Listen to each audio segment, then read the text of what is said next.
forma legal, houve alguma arrecadação para a campanha? Houve.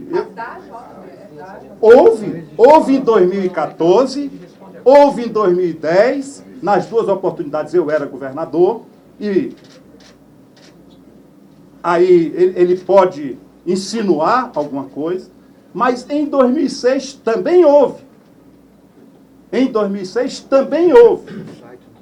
E, portanto, em 2006 eu era de oposição ao governo. Portanto, era inimaginável que eu pudesse, em oposição ao governo, dar algum tipo de benefício para ele. E mais, em 2006, eles não tinham nenhuma empresa no estado do Ceará. Então, recebemos em 2006, recebemos em 2010, recebemos em 2014, isso é público, sem nenhuma vinculação a qualquer contrapartida por parte do Estado. Vou repetir, me perdoe. Se alguém fizesse isso, eu estou dizendo que eu não fiz pelo simples fato de que a minha índole não permite que eu faça. A minha índole não me permite fazer isso. E, portanto, eu digo sem medo de cair em contradição, sem medo de ser desmentido, porque a minha índole não permite, não é o meu estilo, fazer solicitação vinculando a algum beneplácito, algum benefício, alguma contrapartida por parte do Estado. Certo? Mas mesmo que alguém fizesse, não é razoável que uma empresa, com o nível de assessoria, com o tamanho que ela tem, se submetesse a uma chantagem que não pode ser praticada pelo simples fato de ser obrigação do Estado pagar. E se o Estado não pagasse, eu é que seria responsabilizado. Ao contrário do que se diz, se nós não pagássemos, se o governo não pagasse, eu poderia ter hoje as minhas contas reprovadas e estaria, enfim, condenado por crime de responsabilidade. Mas se pagou 90 milhões ou 110 milhões? Todos os débitos de todas as empresas, não é só ela que tem, foram pagos ao cabo de os meus 2 mandatos. Em 2010, tudo que tinha de levantamento de dívida foi pago. Em 2014, tudo que existia de levantamento de dívida foi pago. Mas não se limitaram os pagamentos a esse ano, como ele diz. Ele diz que não recebeu em 2010, ou em 11, em 12 e em 13. As informações que me passaram é que a empresa recebeu em 2011, recebeu em 2012 e recebeu em 2013. Sim. E ao cabo do mandato, todas as dívidas, isso é uma dívida que o Estado tem com eles, foi pago. Vejam bem, isso é diferente. Por exemplo, se alguém faz um superfaturamento de uma obra, o povo, o erário, está sendo prejudicado. E para um superfaturamento, há que haver a conivência por parte do Executivo. No caso, eles são detentores de um direito instituído por uma lei de 1995, assegurada a uma empresa anterior a eles, e eles compraram essa empresa antes, com benefício esse concedido, não no período do meu mandato. Isso era direito líquido e certo deles. Direito líquido e certo, que tem que ser pago sob pena de cometimento de crime de responsabilidade.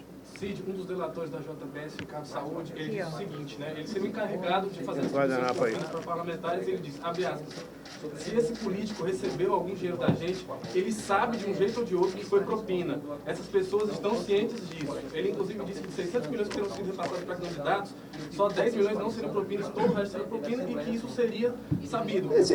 E desde quando ele é o dono da verdade? Quem é essa sumidade chamada o quê? Saúde. Quem é essa sumidade? Quem é esse dono da verdade? Por que eles deram a contribuição em 2006? Para a campanha de 2006, quando eu era candidato de oposição. E nem empresas eles tinham aqui no Ceará. Mas, governador, nós estamos ao vivo pela TV Assembleia e eu faço uma pergunta a Vossa Excelência. Circulou no final de semana uma gravação antiga que foi colocada até fora de contexto, de uma declaração muito contundente de Vossa Excelência ao falar sobre a sua lisura e a sua conduta. O senhor mencionou Teori Zavascki, mencionou Sérgio Moro, você deve lembrar dessa... Lembro perfeitamente, foi no dia do meu aniversário. Exatamente. Meu aniversário. 27 de abril de 2016. Eu já não era mais governador, portanto, despido da responsabilidade de governador, e na minha casa, eu estava em Sobral, eu fui informado, eu fui convidado para comemorar o meu aniversário no Beco do Cotovelo, em Sobral. E chegando lá, eu fui informado por um amigo de que havia um jornalista, né, conhecido, velho conhecido, que teria dito que eu estava enrolado com a Lava Jato. E eu, em casa, fiz a declaração que fiz, com o único objetivo de deixar claro aos meus conterrâneos, e aquele, por exemplo, tinha manifestado uma preocupação, de que eu não estava, não estou, nem estarei envolvido com atos de desonestidade, porque a minha índole não permite isso. Porque eu não tenho ambições financeiras. Nunca tive. Eu agora tenho cuidado da minha vida, particularmente. Ao longo dos 34 anos para trás, eu me dediquei sempre com exclusividade à vida pública. Estava um período pequeno no início em que eu era deputado. No primeiro mandato de deputado, tive uma distribuidora de medicamentos, porque um amigo meu, que era sócio, tinha um hospital. E ele me estimulou para isso. Fora disso, sempre a minha dedicação exclusiva foi à vida pública. Período que não tive mandato, tive fora nos Estados Unidos, e quando voltei, fiquei trabalhando na presidência do partido e andando no estado do Ceará. Né? Então, eu diria diferente hoje. Se eu estiver envolvido na Lava Jato, árvores vão andar, vaca vai voar, pedra vai falar. Eu não estou envolvido na Lava Jato, nem nenhuma dessas outras operações que estão aí. Um dos donos insinua. Se a gente for ver a declaração, muita gente se apressa em colocar o meu nome, nem insinuar ele faz diretamente. Nem insinuar ele faz naquilo que está por escrito. Ele diz que outras pessoas foram lá, né, e que eu teria pedido contribuição. Mas nem insinuar que eu vinculei uma coisa com a outra, porque pedir contribuição não é nenhum crime. Seria se fosse ilegal contribuição de empresa. E à época não era ilegal contribuição de empresa. E estou aqui reconhecendo que eles contribuíram em 2014, quando eu era governador, em 2010, quando eu era governador, e em 2006, quando eu não era governador. Então, ele cai em contradição no que vê o vídeo, que foi o que foi divulgado mais nas televisões, e que a imprensa mais deu divulgação, e o seu depoimento por escrito. Daí eu peço a atenção da imprensa cearense para isso.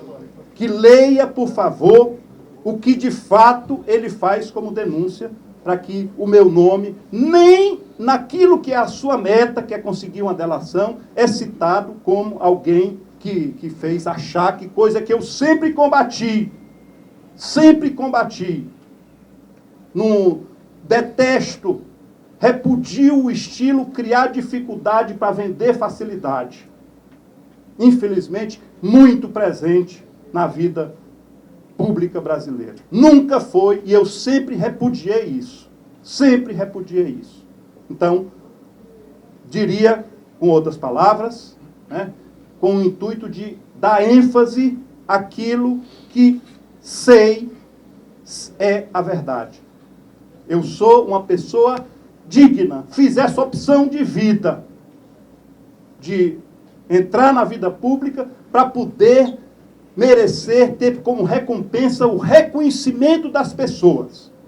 E nesses dias, eu tenho estado constrangido.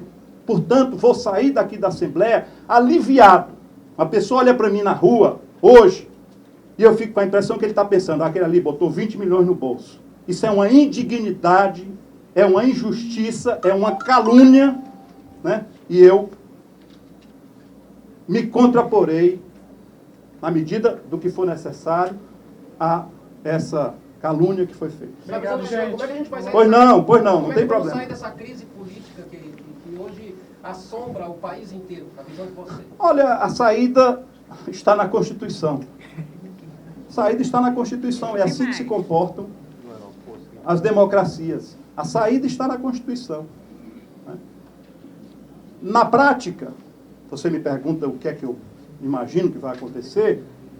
Na quarta-feira, eu imagino que na quarta-feira, o Pleno do Supremo Tribunal Federal não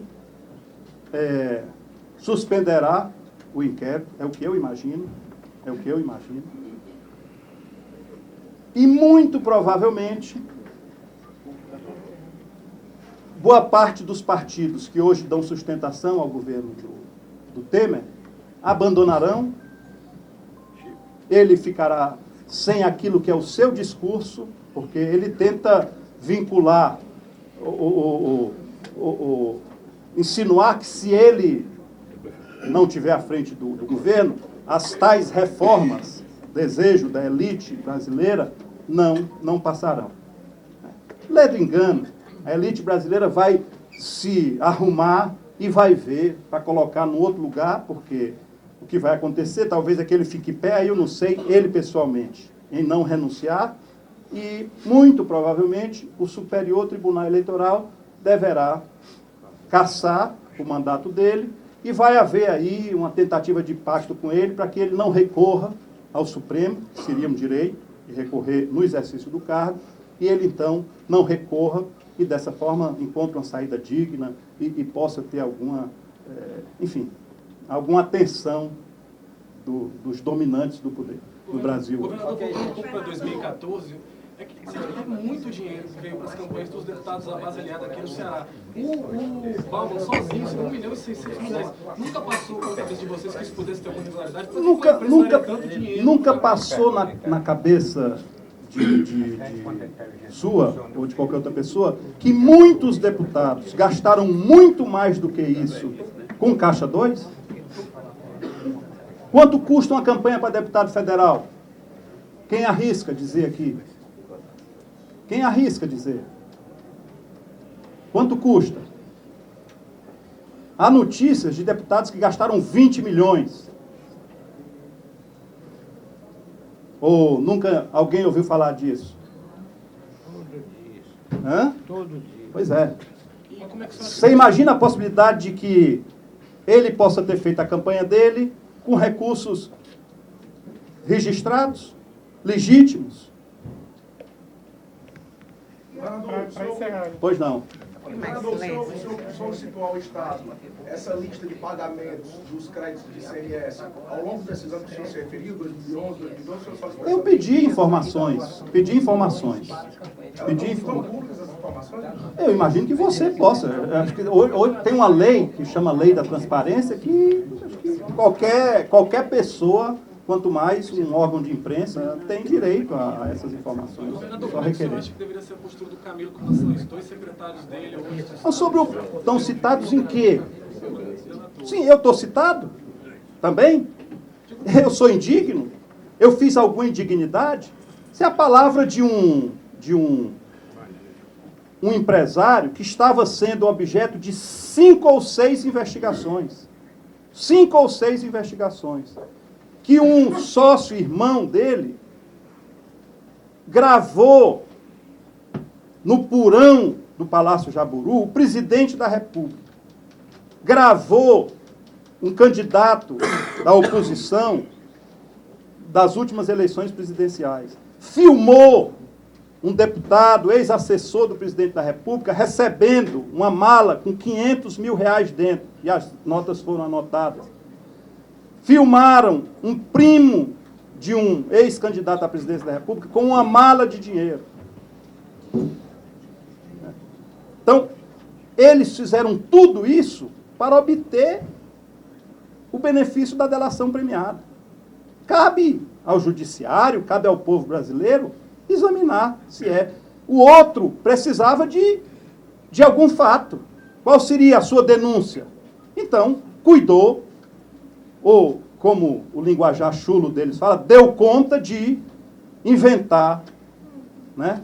Deu conta de inventar uma coisa contra, no meu caso específico. Aliás, repito, ele, se for ler o depoimento, ele não fala nada de mim, não. Depois ele fala, atribui ao Bauman e ao Arialdo, que não ocupantes de cargos públicos, o Bauman deputado, isso não há impedimento, o Arialdo, licenciado da Secretaria, cumpriu uma missão legal de procurar financiamento legítimo para uma campanha eleitoral, na forma que a lei brasileira preconiza. Qual a diferença das acusações que são feitas contra o senhor, na sua opinião, e que são feitas contra a oposição aqui do Ceará? Não, veja bem, eu não sou, o meu estilo também não é o seguinte, é meu amigo, é bom, é meu inimigo, é ruim.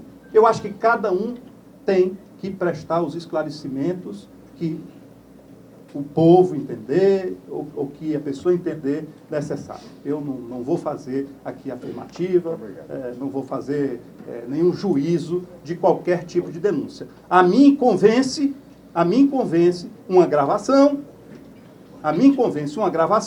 e a mim convence uma imagem de alguém com a mala de dinheiro. A mim convence. Ex-governador Cid Gomes, o que o senhor diria ao eleitor brasileiro, ao eleitor cearense? Ano que vem nós teremos eleições e uma crise política como essa nunca foi vista na história recente do país. Olha, eu não sou hipócrita, não nasci para ser hipócrita. O sistema político brasileiro é viciado de décadas, de séculos. Eu vejo isso como um avanço. Eu enxergo nessas coisas avanços. Os órgãos fiscalizadores estão atuando mais, muitas vezes com exageros, mas isso tudo é um aprendizado. Isso tudo é um aprendizado. Então, a gente não pode descrer. Eu, sinceramente, pessoalmente, às vezes me pergunto, o que é que eu estou fazendo nisso? Eu estou tendo uma vida hoje muito mais tranquila do que eu tinha há 3 anos atrás, pessoalmente. Eu só não digo aqui, não volto mais para a política, eu só não digo isso porque eu acho respeitável o argumento de que quem abandona as coisas e deixa as coisas com um lado ruim, acaba, de alguma forma, indiretamente contribuindo para que as coisas não melhorem. Então, é por isso que eu estive e é por isso que eu admito, né? Aliás, eu digo o contrário, é por isso que eu não afirmo taxativamente que vou sair da política. Obrigado, gente. Desculpa. Uma possível candidatura do seu irmão à presidência da República. O senhor acredita que esse possa questionamento? Então, veja bem. Do que é que nós estamos tratando? Há alguma acusação contra mim? Pela leitura dos depoimentos escritos, eu não enxergo nenhuma acusação contra mim. Há uma leve insinuação se no diálogo dele, que ele atesta, tenha falado para mim de recursos, eu tenha falado para ele de recursos, coisa que ele já não admite mais, e eu tenha dito que vamos pensar, vamos refletir, não sei o quê, e isso aí se entender como alguma insinuação. Eu estou na hipótese do que ele fala, tá certo? Então, eu não sou acusado de nada, né? Em se abrindo algum inquérito, o Ministério Público entendendo que eu eventualmente posso, eu vou me defender, tá certo? Vou me defender com toda a convicção, com toda a tranquilidade. O que é que isso tem a ver com o Ciro? O que é que isso tem a ver com o Ciro? Se eu fosse um corrupto, ainda assim, isso, ser corrupto não é catapora, não. Você está do lado de um corrupto, não pega, tá certo? Mas eu não sou corrupto, eu sou honesto, a minha índole é de seriedade, a minha índole e as minhas aspirações são merecer o reconhecimento das pessoas e os meus filhos terem orgulho de mim. Só isso. Obrigado. Gente. Valeu.